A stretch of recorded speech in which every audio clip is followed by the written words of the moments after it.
March 15, 2024.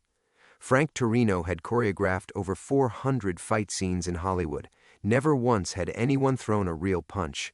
Until today. The kid was supposed to pull it. A basic right cross, camera angle would sell it, everyone goes home safe. Instead, 22-year-old Tyler Mason connected full force with Frank's jaw. 60 cast and crew members watched Frank stumble backward. They waited for the yelling, the lawsuit threats, the Hollywood meltdown. Frank steadied himself, wiped blood from his lip, looked Tyler dead in the eyes. 6 words. That felt just like Tommy did. Complete silence. Someone's walkie crackled. Tyler went pale, because 3 people on that set knew what Frank meant. Knew about Madison Square Garden, 1987. Knew about Tommy Castellano hitting the canvas and never getting up. 23 years of hiding. 6 words changed everything. Before we jump back in, tell us where you're tuning in from, and if this story touches you, make sure you're subscribed because tomorrow I've saved something extra special for you. The silence stretched like a held breath. Frank felt every eye on set boring into him, waiting for an explanation he couldn't give. Wouldn't give. His jaw throbbed where Tyler's knuckles had connected, but it was nothing compared to the pain clawing up from somewhere deeper, a place he'd spent 23 years trying to bury. "What did you say?" Tyler's voice cracked like a teenager's, though he stood 6'2" and carried himself like he owned every room he entered. The cockiness had drained from his face, replaced by something Frank recognized, the look of a man who'd just stepped on a landmine. Frank touched his split lip again, tasting copper. Around them, the elaborate saloon set creaked under the weight of halogen lights. Fake whiskey bottles lined the bar. Prop guns hung from holsters. Everything designed to look real while being completely safe, just like Frank's life. "Back to 1, Frank called out, his voice steady despite the earthquake in his chest. "Let's reset." The crew began moving with practiced efficiency, but Frank caught the sideways glances, the whispered conversations. In 23 years as Hollywood's most reliable stunt coordinator, he'd built a reputation on 2 things: flawless safety records and unflappable professionalism. 6 words had just cracked both wide open. Assistant Director Sarah Chen approached, clipboard clutched against her chest. "Frank, you need medical?" That was a solid hit. "I'm fine." The lie came easier than breathing. Frank had been fine for 2 decades. Fine was his default setting, but Sarah's eyes said she'd heard those 6 words too, and unlike most of the crew, she was sharp enough to file them away. Frank made a mental note to watch her. Tyler still stood frozen in the middle of the saloon set, fists clenched at his sides. The kid had thrown the punch in frustration after Frank had made him run the sequence 15 times. Typical Hollywood brat. 3 movies under his belt, and he thought he knew better than the professionals. Frank had seen dozens like him. Usually a real punch would result in lawsuits, insurance claims, and Tyler's agent demanding someone's head. Usually, Mason. Frank's voice cut through the ambient noise. "You want to tell me why you decided to go off script?" Tyler's Adam's apple bobbed. You kept making me do it over and over. I thought." "You thought wrong." Frank stepped closer, and despite being 5 inches shorter than the actor, Tyler retreated. "When I choreograph a sequence, there's no improvisation. You follow the plan, or people get hurt." "But you said about Tommy." "I didn't say anything about anyone." The words came out harder than intended, and Frank saw Tyler flinch. Good. Let the kid think twice before running his mouth. From the corner of his eye, Frank spotted Marcus Webb, the film's director, approaching with his usual swagger. Webb had directed 4 action franchises and thought he understood violence because he could yell cut and make it stop. Frank had worked with him twice before. Webb was competent but pushy, always wanting more intensity, more realism. "Everything under control here, Frank?" Webb's tone suggested he already knew the answer was no. Just a miscommunication. "We're good to continue." Webb studied Frank's split lip. "That looks painful. Maybe we should call it for today." "I said we're good." Frank's voice carried an edge that made both Webb and Tyler step back. It was the tone of a man who'd once earned his living hurting people, and Frank immediately regretted letting it slip. The set had gone quiet again. Even the grips had stopped moving equipment to watch the standoff. Frank forced his shoulders to relax, slipped back into the easy professionalism that had served him for over 2 decades. 15-minute break, he announced. Then we run it clean. As the crew dispersed, Frank headed toward the craft services table, needing coffee and distance. But he'd only taken 3 steps when someone fell into pace beside him. Steve Kowalski, the film's executive producer, moved like a man carrying secrets. "Hell of a thing, what just happened," Steve said conversationally. Frank kept walking. "Kid threw a wild punch. Occupational hazard." "Sure, but that comment you made." Steve paused, letting the words hang. "About Tommy. Funny thing, I was at the Garden that night. March 7th, 1987. Torino versus Castellano. Frank's blood turned to ice water, but he didn't break stride. "Don't know what you're talking about." "Course not." Steve's smile was all teeth. "Just saying, that was some fight. Shame how it ended. Poor Tommy never saw that last punch coming." Frank stopped walking, turned to face Steve fully for the first time since they'd been introduced 3 weeks ago, really looked at him. Mid-50s, soft around the middle, expensive suit hanging on a frame that had never seen real violence. But his eyes belonged to someone who remembered blood on canvas. "We should talk," Steve said quietly. "Tonight, after wrap. I think there are some things we need to discuss about your career transition." Frank stared at Steve for a long moment, his pulse hammering against his collar. The producer's words hung in the air like smoke from a gun barrel, acrid and impossible to ignore. Around them, the film set buzzed with its usual controlled chaos, but Frank felt like he was standing in a bubble of silence, watching his carefully constructed world begin to crack. "I don't have anything to discuss with you," Frank said finally, his voice low enough that the passing grips couldn't overhear. Steve adjusted his tie. Silk, probably cost more than most people made in a week. "That's where you're wrong, Frank. Or should I say iron?" The nickname hit like a physical blow. Nobody had called him that in over 20 years. Frank turned away without another word, forcing his legs to carry him toward the craft services table. His hands shook as he poured coffee from the industrial-sized pot, the liquid sloshing against the styrofoam cup. The mundane action felt surreal after Steve's revelation, like trying to thread a needle during an earthquake. March 7th, 1987. The date burned in his memory like a brand. Tommy Castellano, 24 years old, quick hands and a smile that lit up every room. Frank's sparring partner since they were kids in Queens, his best friend, his brother in everything but blood, the man who died because Frank threw a fight. Dad? The voice cut through his spiral of memory. Frank looked up to see his daughter Lucy approaching, her press credentials swinging from a lanyard around her neck. At 26, she'd inherited his dark eyes and stubborn chin, along with her mother's grace and intelligence. She worked as a sports journalist for a mid-tier magazine, currently writing a behind-the-scenes piece about Hollywood's relationship with athletic authenticity. "Hey, kiddo." Frank managed to smile, shoving the past back into its locked box. Lucy was his anchor to the present, the reason he'd rebuilt his life from ashes. "Didn't expect to see you until tonight. I was in the neighborhood, thought I'd swing by early."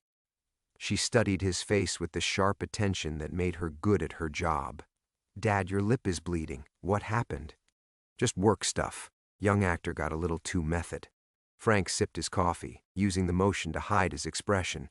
He'd never lied to Lucy about his boxing career. She knew he'd been a fighter before Hollywood, but he'd edited the story carefully, left out the corruption, the fixed fights, the weight of Tommy's death on his conscience. In Lucy's version, her father was just a boxer who'd aged out of the sport and found a second career making movie violence look real. The partial truth had been enough. Until now. "You sure you're okay? You look—" Lucy tilted her head, searching for words, rattled. Frank forced another smile. "Nothing that won't heal. How's the article coming?" "Good. Really good, actually. I've been digging into the boxing community from the 80s, talking to trainers, promoters, other fighters. It's fascinating how many of them ended up in Hollywood." Lucy's eyes brightened with professional enthusiasm. "There are some incredible stories. This one trainer told me about a fight at Madison Square Garden where—" "Lucy."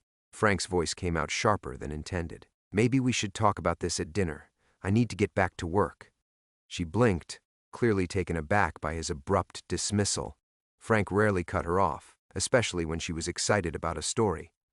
Oh, okay. Sorry, I didn't mean to. It's fine. You didn't do anything wrong. Frank softened his tone, hating himself for the hurt that flickered across her features. I'm just having a rough day. Rain check on the boxing stories? Sure. Lucy leaned up to kiss his cheek, and Frank caught the familiar scent of her perfume, something light and floral that reminded him of her mother. See you tonight. 7:30 at Romano's? Wouldn't miss it. Frank watched her walk away, her heels clicking against the concrete floor. Every Tuesday for the past 3 years, they'd maintained their dinner tradition. It was the one constant in his life, the thing that kept him tethered to something good and real. The thought of losing it, of losing her respect when she learned who he really was, made his chest tight. From across the set, Steve Kowalski caught his eye and tapped his watch, a reminder that their conversation wasn't over, just postponed. Frank nodded once, a gesture that felt like signing his own death warrant. The break was ending. Crew members drifted back to their positions, adjusting lights and checking camera angles. Tyler stood by the bar, running through his choreography with mechanical precision, no longer making eye contact with Frank. The kid had learned his lesson, but the damage was done. Those 6 words had opened a door that Frank had spent decades keeping locked. Tommy never saw it coming. Frank crushed his empty coffee cup and tossed it in a nearby trash bin. Time to get back to work. Time to pretend that his past wasn't closing in like a pack of wolves, circling the life he'd built from the wreckage of his mistakes. But tonight, after wrap, the reckoning would begin. The afternoon dragged on like a fever dream. Frank went through the motions, adjusting Tyler's stance, repositioning cameras, calling out directions, but his mind kept circling back to Steve Kowalski's words. I was at the Garden that night. How many people in that crowd of 12,000 had really been paying attention? How many remembered the subtle tell in Frank's left shoulder before he threw that final devastating hook, the one that sent Tommy crashing to the canvas and changed everything? By 6:30, the set was finally wrapping. Frank supervised the equipment breakdown with his usual attention to detail, but every few minutes he caught Steve watching him from across the soundstage. The producer made no move to approach, just observed, like a cat studying a wounded bird. Frank was securing the last of the safety mats when his phone buzzed. Text message from an unknown number. Check your trailer. S. His trailer sat in the back lot, a modest airstream that served as his office away from the main production building. Frank rarely used it except for storage, preferring to stay on set where he could maintain control. As he approached the aluminum door, every instinct screamed danger. But Steve Kowalski wasn't some street thug. He was Hollywood royalty, producer of summer blockbusters that grossed hundreds of millions. Whatever game he was playing operated by different rules. Frank unlocked the door and stepped inside. The trailer smelled like stale coffee and old leather. Everything appeared untouched: his desk, the filing cabinets, the small refrigerator humming in the corner. Then he saw it. A manila envelope sat on his desk, positioned with surgical precision where he couldn't miss it. His name was written across the front in block letters. No return address, no postmark. Hand-delivered. Frank's fingers trembled as he opened the flap. Inside were 3 items that made his world tilt sideways. The first was a photograph, black and white, grainy with age. It showed 2 young men outside Mickey's gym in Queens, arms draped around each other's shoulders, both grinning at the camera. Frank recognized himself immediately, maybe 22 years old, all sharp angles and hungry ambition. Beside him stood Tommy Castellano, caught mid-laugh, his eyes bright with dreams of championship belts and Madison Square Garden glory. On the back, someone had written in faded ink, Iron and Thunder, 1985. Before, the second item was a medical report from New York Presbyterian Hospital, dated March 8, 1987, the day after the fight. Subject, Thomas Michael Castellano. Cause of death, acute subdural hematoma resulting from blunt force trauma to the head. Time of death, 3:47 a.m. Frank had never seen the official paperwork before. He'd been too destroyed, too consumed with guilt and grief to handle the aftermath. His manager had taken care of everything: the funeral arrangements, the media statements, the quiet exit from professional boxing. But here it was, reduced to clinical language that couldn't capture the weight of what Frank had lost. The third item was a photocopy of a bank deposit slip. Frank's name at the top, dated March 6, 1987, the day before the fight.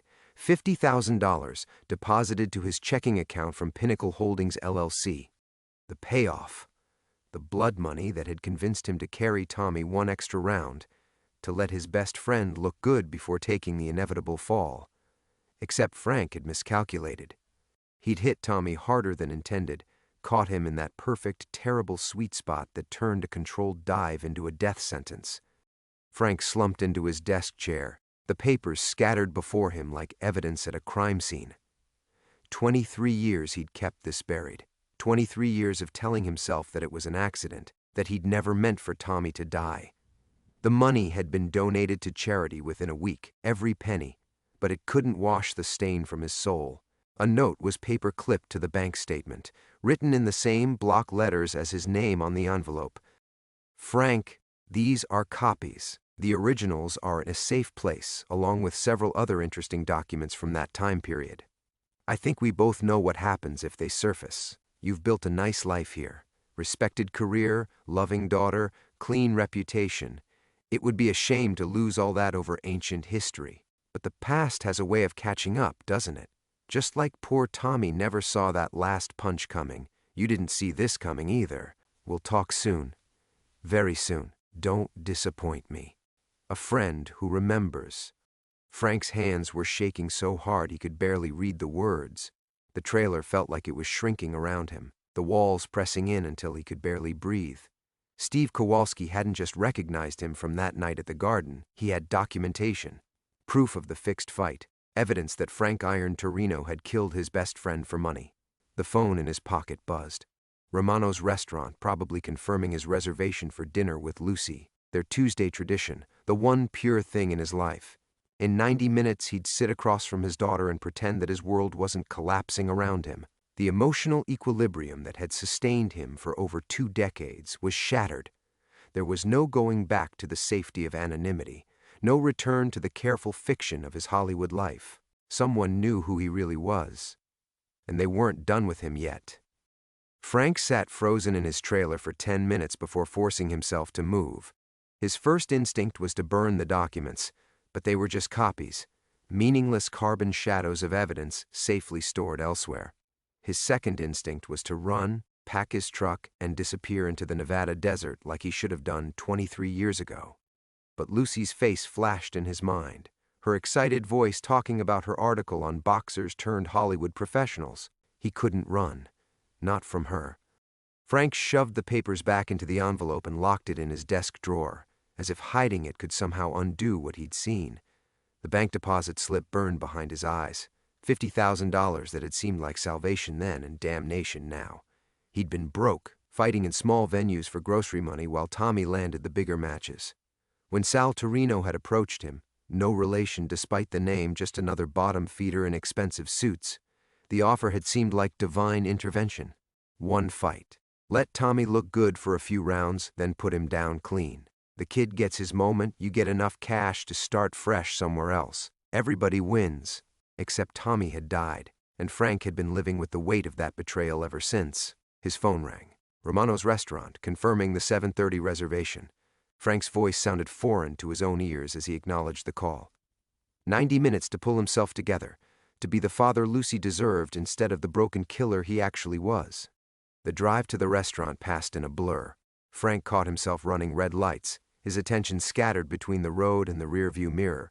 Paranoia was setting in. Every black sedan looked like surveillance. Every face in his peripheral vision belonged to someone who might remember March 7, 1987.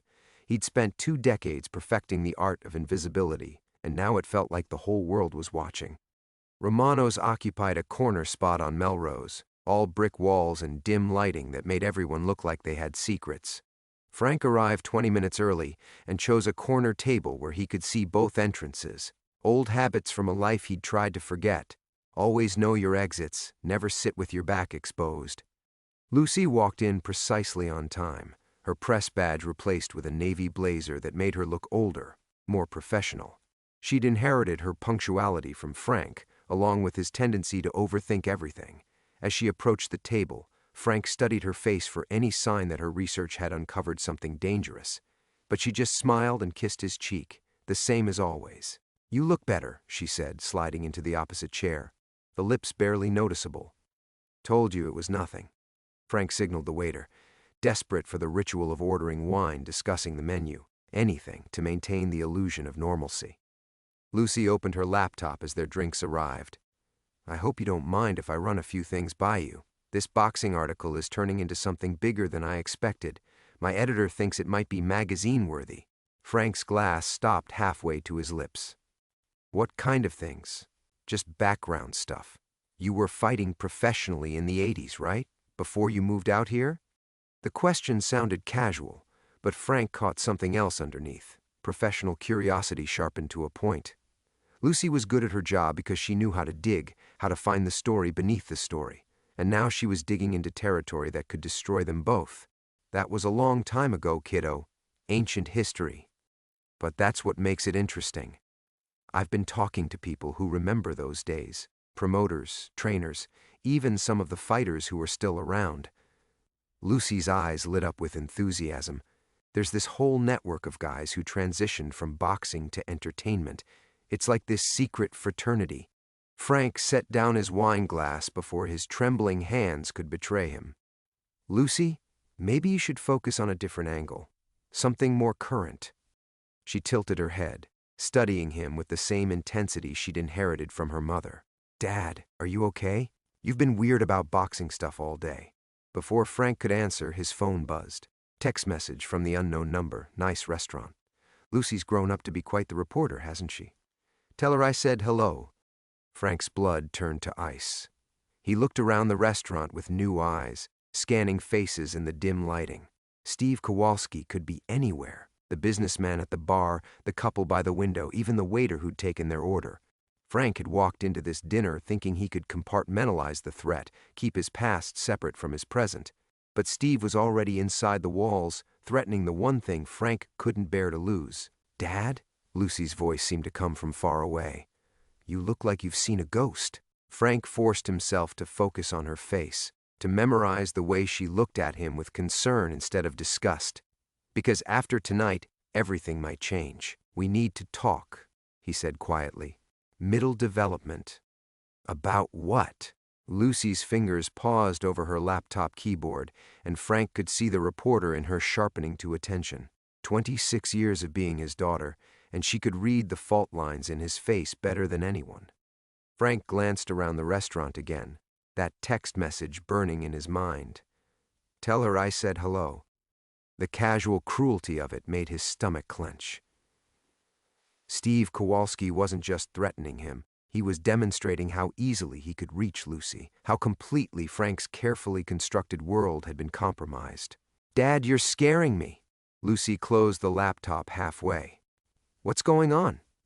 The words stuck in Frank's throat like broken glass. For 23 years, he'd rehearsed this conversation in nightmares, imagining how he'd explain the unexplainable. But sitting across from his daughter in the warm light of Romano's, watching concern replace curiosity in her eyes, every prepared speech crumbled to dust. "My boxing career," he began, then stopped. The waiter approached with menus, and Frank waved him away with more force than necessary. "It didn't end the way I told you." Lucy's hands stilled completely. "What do you mean?" "I mean, I've been lying to you. About everything." The admission felt like swallowing razor blades. About why I stopped fighting. About why we moved to California. About who I really am. "Dad?" There was this fight. March 7th, 1987. Madison Square Garden. Frank's voice dropped to barely above a whisper. "I killed my best friend." The color drained from Lucy's face. Around them, the restaurant continued its evening rhythm. Clinking glasses, muted conversations, the sizzle of food from the kitchen. But at their table, time seemed suspended in amber. "You don't mean literally," Lucy said finally. Frank met her eyes, and she saw the truth there before he could speak it. He watched 26 years of trust begin to fracture, the foundation of everything she'd believed about him shifting like sand beneath her feet. Tommy Castellano. We grew up together in Queens, trained together, dreamed together. Frank's hands trembled as he reached for his wine. He was like a brother to me. And I took money to let him win a few rounds before I put him down. Put him down? Lucy's voice was barely audible. Throw the fight. Make him look good for the crowd, then take a dive. Except, Frank closed his eyes, seeing Tommy's face in those final seconds. Confusion, then betrayal, then nothing at all. I hit him too hard, harder than I meant to. He never got up. Lucy pushed back from the table as if his words were physically striking her. You're telling me you murdered someone? It wasn't supposed to. I never meant for him to die, but yes. The word tasted like ashes. I took $50,000 to fix a fight, and my best friend died because of it. Jesus Christ. Lucy's hand went to her mouth. Dad, do you understand what you're telling me? I'm a journalist. I write about corruption in sports. I've spent my entire career. She stopped mid-sentence, her eyes widening with a horrible new understanding. The article I'm writing, the research into boxers from the 80s. Her voice turned cold, clinical. Someone knew I was your daughter. Someone wanted me to find this. Frank's phone buzzed again. Another message, smart girl. Now you both understand the situation. Don't leave the restaurant yet. We're just getting started. Frank showed Lucy the screen, watching her read the words twice before the full implication hit her. She looked around the restaurant with the same paranoid intensity Frank had been fighting all evening. Who is it? She whispered. Steve Kowalski, producer on the film I'm working on. He says he was at the Garden that night. Frank pocketed the phone. He has documentation, proof of the payoff, medical records, photographs, everything. Lucy stared at him for a long moment, and Frank could see her mind working, connecting dots, following leads, applying the investigative skills that made her brilliant at her job to the wreckage of her father's life. How long? She asked. How long have you been lying to me? Every day since you were born. The simple honesty of it hit her like a physical blow. Lucy had been 3 when they'd moved to California, old enough to have vague memories of New York but young enough to accept Frank's edited version of their exodus. Her mother had died in a car accident when Lucy was 15, taking with her the only other person who knew the truth about Frank's past. I built this life for you, Frank said desperately. Everything I did, every choice I made, it was to give you something clean, something good. Built on what? Lucy's voice cracked. Built on a lie? Built on someone's death? Built on love. Frank reached across the table, but Lucy pulled her hands away. Lucy, please, whatever else I've done, whatever I am, you are the only pure thing in my life, the only thing that matters. Don't. Tears started down her cheeks. Don't put that on me. Don't make me responsible for justifying what you've done. Frank's phone buzzed a third time. The message contained only an address and a time, midnight. Come alone. Bring Lucy. Frank stared at the message, his blood turning to ice. Absolutely not. What does it say? Lucy leaned forward, her journalist instincts overriding her shock. Frank started to pocket the phone, but Lucy was faster. She grabbed his wrist and read the screen, her face going white. He wants both of us?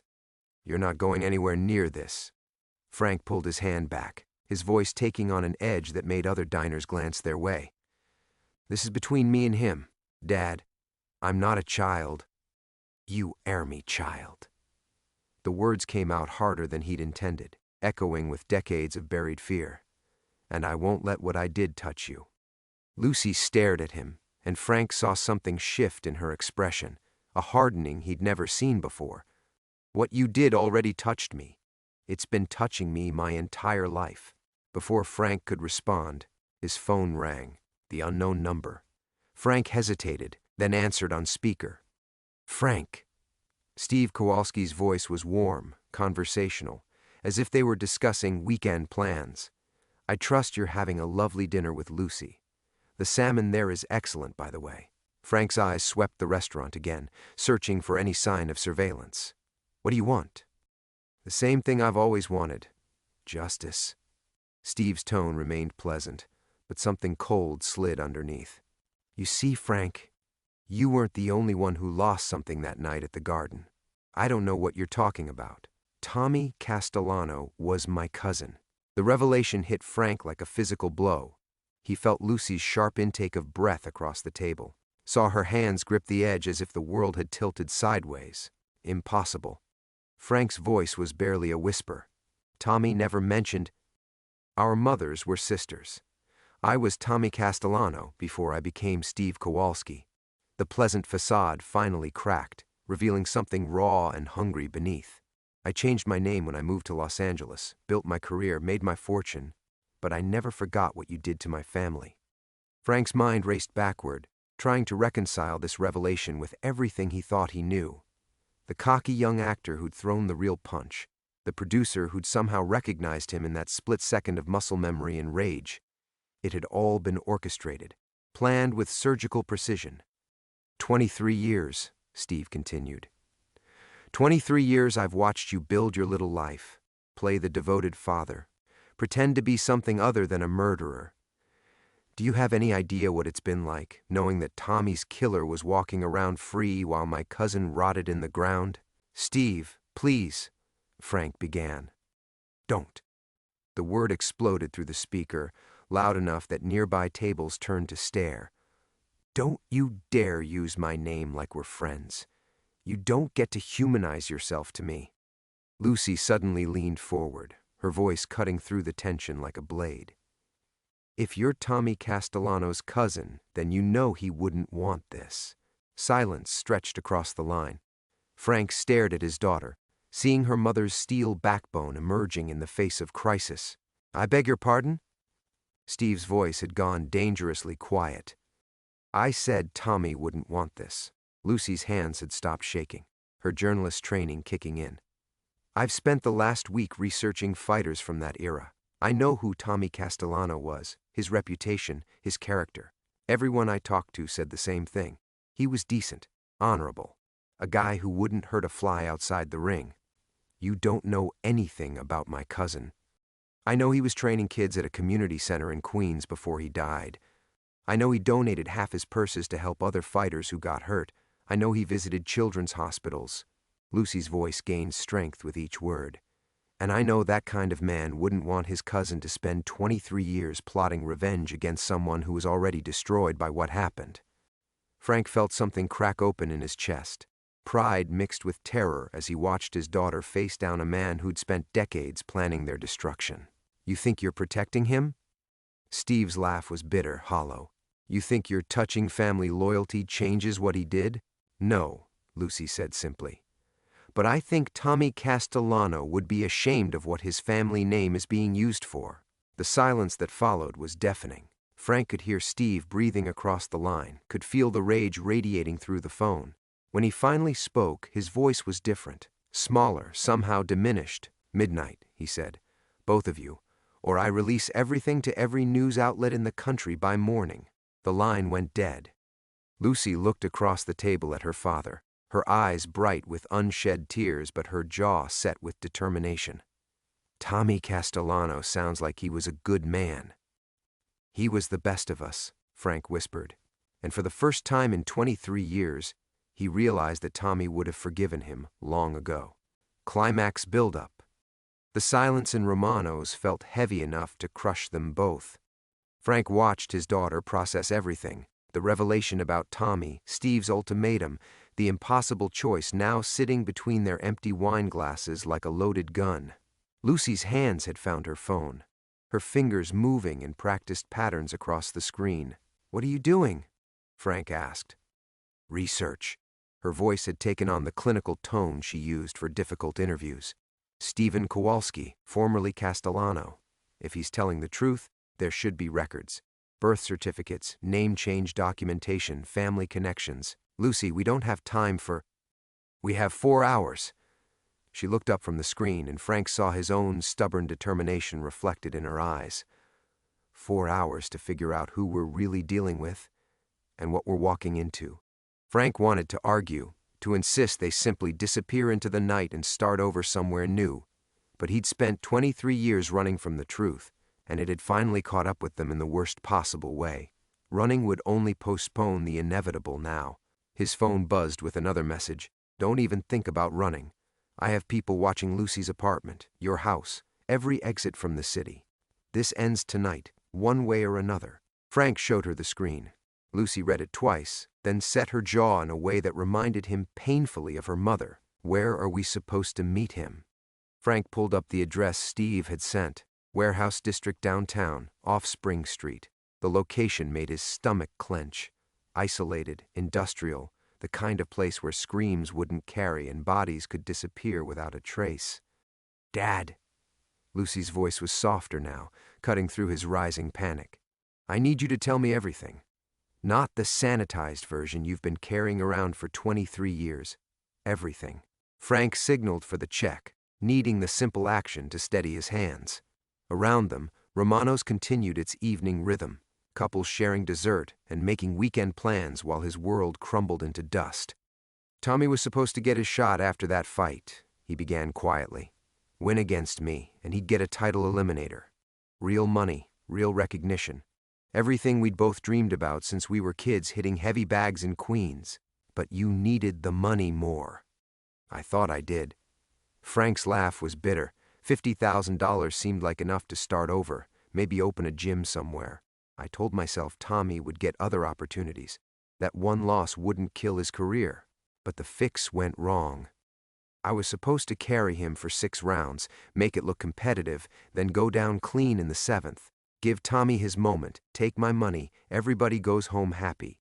Frank closed his eyes, seeing it all again with perfect, horrible clarity. But in the 6th round, Tommy figured it out. Lucy leaned forward. What do you mean? He could tell I was pulling my punches. Tommy was smart, instinctive. He'd grown up sparring with me. He knew my timing, my power. When he realized what was happening, Frank's voice broke slightly. He was hurt, betrayed, and he got angry. What did he? Started fighting for real, throwing everything he had, trying to knock me out before I could take the dive. He wasn't going to let me give him anything. He wanted to earn it. The waiter brought their check, and Frank left 2 20s without looking at the total. His hands were shaking again, muscle memory of that night overwhelming his carefully constructed calm. So what happened? Lucy's voice was barely a whisper. I panicked. Tommy was winning, really winning, and if the fight ended with me getting knocked out, the whole deal would collapse. Sal Torino would want his money back, and I didn't have it anymore. I'd already sent most of it to my ex-wife for your medical bills. My medical bills? Frank nodded, not trusting his voice. Lucy had been born premature, spent her first 3 months in intensive care while Frank fought preliminary cards for grocery money and watched the bills pile up like mountains. Tommy came at me in the 7th round with everything he had, and Frank's hands clenched into fists on the table. I hit him the way I'd been trained to hit. Full power, no holding back. Right temple, perfect technique. He went down like his strings had been cut, and he never got up. Cerebral hemorrhage. He was dead before the ambulance arrived. Frank met his daughter's eyes, seeing his own guilt reflected there. I killed my best friend for $50,000 in your hospital bills. Lucy was quiet for a long moment, processing the full weight of his confession. When she finally spoke, her voice was steady but changed, older somehow, marked by knowledge she couldn't unknow. We're going to meet him, she said. Lucy, no. We're going to meet him, she repeated firmly, because running makes us look guilty of more than we actually are, and because 23 years of lies is enough. Frank stared at his daughter, this brave, brilliant woman who somehow still looked at him with love instead of disgust, and realized she was right. It was time to stop running. Climax. The warehouse stood like a monument to decay in the industrial wasteland of downtown, its broken windows catching fragments of streetlight and throwing them back like dead eyes. Frank parked his truck 50 yards away, the engine ticking in the sudden silence as he and Lucy sat staring at their destination. The address Steve had provided led to a building that looked abandoned. Rusted fire escapes, graffiti-scarred walls, weeds pushing through cracked concrete. It's not too late to walk away, Frank said quietly. Lucy checked her phone. 11:57 p.m. Yes, it is. They climbed out of the truck, their footsteps echoing off empty buildings. Frank's body moved with the cautious awareness that had kept him alive in the ring, weight balanced, hands loose, senses extended. But no amount of training could prepare him for the sight that greeted them as they approached the warehouse entrance. Light spilled from the open bay doors, illuminating a space that had been transformed. The concrete floor was swept clean, floodlights mounted on industrial stands casting harsh shadows across makeshift bleachers arranged around a regulation boxing ring. The ropes were pristine white, the canvas unmarked. It looked exactly like a preliminary venue from the 1980s. The kind of place where young fighters cut their teeth and old fighters went to die. Steve Kowalski emerged from the shadows beyond the ring, no longer the polished Hollywood producer Frank had known. His expensive suit was gone, replaced by worn jeans and a Queen's Boxing Club t-shirt that had seen better decades. In the harsh light, Frank could see the family resemblance he'd missed before. The same dark eyes as Tommy, the same stubborn set to his jaw. "Welcome to the past, Frank," Steve's voice echoed in the cavernous space. "I thought it was appropriate, full circle and all that." Lucy stepped closer to her father, but her voice remained steady. "This is insane. Whatever point you're trying to make—" "The point," Steve interrupted, "is justice. 23 years delayed, but justice nonetheless." He gestured toward the ring. "Tommy died in Madison Square Garden fighting for his dream. You're going to die in a warehouse fighting for your daughter's life." Frank felt the familiar calm settling over him, the fighter's mind taking control, assessing threats and calculating angles. "Let her go. This is between us." "No, Frank. That's where you're wrong." Steve pulled out a tablet, swiping to a screen filled with documents. "See, I've spent 2 decades building a case. Financial records showing the payoffs, medical records from the hospital, testimony from people who knew about the fix." He looked at Lucy. "Your daughter's research just provided the final piece, confirmation that someone was actively investigating fighters from that era. Perfect context for when this story breaks." Lucy's journalistic instincts kicked in despite the circumstances. "You orchestrated my assignment, made sure I'd investigate the right time period. I have friends in media. Wasn't hard to arrange." Steve's smile was cold. The narrative writes itself. Crusading journalist uncovers her own father's dark secret, tragically dies trying to expose the corruption that's haunted boxing for decades. Frank moved slightly, positioning himself between Steve and Lucy. "You want me dead? Fine. But she's innocent." "Innocent?" Steve's laugh was sharp, bitter. "You think any of us are innocent?" Tommy was innocent. 24 years old, training kids after school, sending money home to his mother. That was innocent. The words hit Frank like physical blows, each one carrying the weight of 23 years' guilt. But something else was building inside him, not the rage he'd felt on the movie set, but something cleaner, the same feeling he'd had in the restaurant when Lucy faced down Steve over the phone. "You're right," Frank said quietly. "Tommy was innocent. He was better than all of us." Steve paused, clearly not expecting agreement. Frank stepped forward, his voice gaining strength. "Tommy was the kind of man who would have forgiven me for what I did, who would have understood that a desperate father makes terrible choices, and he sure as hell wouldn't want his cousin to become a killer in his name. Don't tell me what Tommy would have wanted. I knew him better than you did." Frank's voice filled the warehouse, carrying the authority of shared dreams and broken promises. "We trained together for 10 years, bled together, sweated together, planned our futures together. And the Tommy Castellano I knew would be disgusted by what you've become." Steve's hand shook as he raised it, and Frank saw the gun for the first time, a small revolver that looked almost lost in the cavernous space. Lucy stepped forward suddenly, her voice cutting through the tension. "Steve, my father's right. This isn't justice. This is just another tragedy in Tommy's name. Shut up." But Steve's voice cracked, and Frank saw the 23 years of rage finally beginning to crumble. "Tommy trained kids," Lucy continued, her words steady and sure. "He helped people. His legacy should be about building something, not destroying it. Is this really how you want to honor his memory?" The gun wavered in Steve's hand, and Frank saw his moment.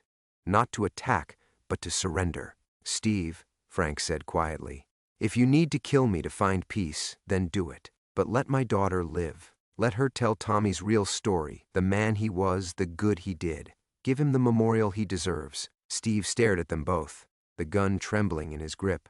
23 years of carefully constructed vengeance finally collapsing under the weight of truth. The gun fell from Steve's hand, clattering across the concrete floor like a broken promise. He collapsed onto the edge of the boxing ring, his face buried in his hands, 23 years of rage finally emptying out of him in ragged sobs that echoed through the warehouse. "I miss him," Steve whispered, his voice breaking. "God, I miss him so much." Frank moved slowly, carefully, like approaching a wounded animal. He sat beside Steve on the ring apron, close enough to feel the man's grief radiating like heat. Lucy remained where she was, understanding instinctively that this moment belonged to the two men who had loved Tommy Castellano and lost him in different ways. "Tell me about him," Frank said quietly. "Tell me about the cousin you remember."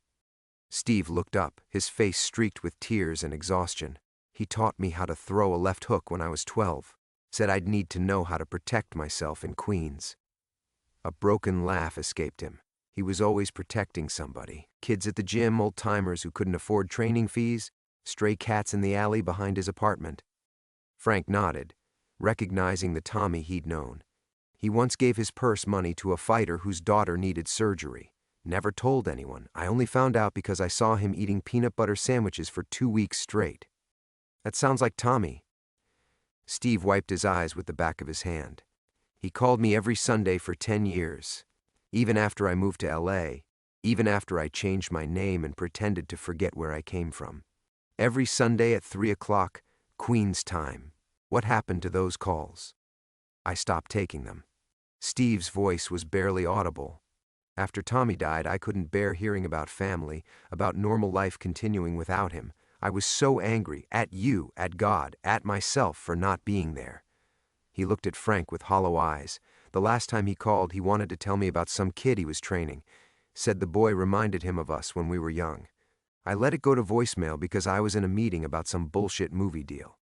The warehouse fell silent except for the distant hum of traffic and the whisper of wind through broken windows.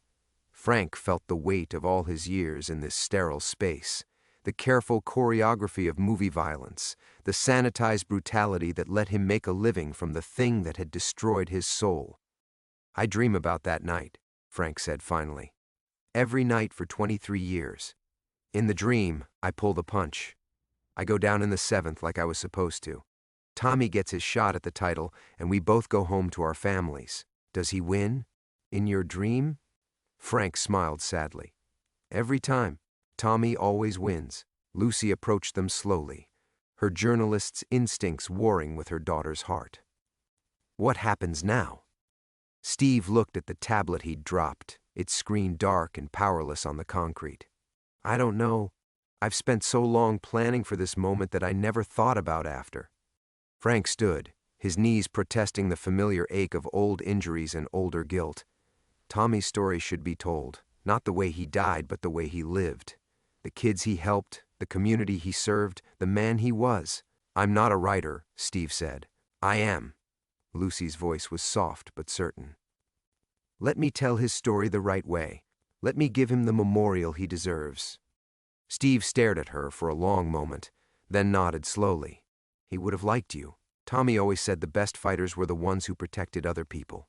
They left the warehouse together, walking out into the pre-dawn darkness that felt somehow lighter than when they'd entered. The boxing ring stood empty behind them, its pristine canvas unmarked by violence, a monument to the fights that didn't have to happen. Frank drove through the quiet streets of Los Angeles as the first hints of sunrise touched the eastern mountains. In his passenger seat, Lucy dozed fitfully, exhausted by a night that had changed everything. Behind them, Steve followed in his own car, no longer the avenging cousin or the Hollywood producer, just a man who had finally learned to grieve. At Romano's the next evening, Frank sat at the same table where his world had crumbled 24 hours earlier. But this time, he wasn't alone.